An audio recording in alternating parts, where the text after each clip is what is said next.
మెదక్ జిల్లా హవేలీ గన్పూర్ కాప్రాయిపల్లి గ్రామ పంచాయతీలో సర్పంచ్ పదవికి పోటీ చేస్తున్న అభ్యర్థి ప్రచారం సామాజిక మాధ్యమాల్లో చర్చనీయాంశంగా మారింది. తమని గెలిపిస్తే గ్రామాభివృద్ధి కోసం చేపట్టే పలు కార్యక్రమాలను మేనిఫెస్టోలో రూపొందించిన బాండ్ పేపర్ను విడుదల చేశారు. 2 సంవత్సరాలలో అమలు చేయకుంటే తనను జిల్లా కలెక్టర్ ద్వారా కానీ జిల్లా న్యాయస్థానం ద్వారా కానీ తొలగించాలంటూ హామీ పత్రంపై ముద్రించడంతో సోషల్ మీడియాలో వైరల్గా మారింది.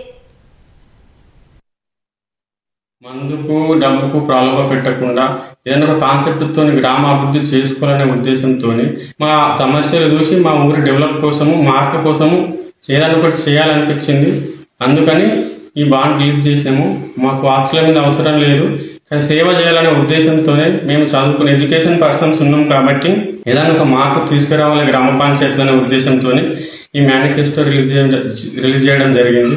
ఇప్పటికైనా మమ్మల్ని ఆశీర్వదించి మరొకసారి మా అభ్యర్థి బలపరిచి గెలిపించాలని పేరున కోరుతున్నాం.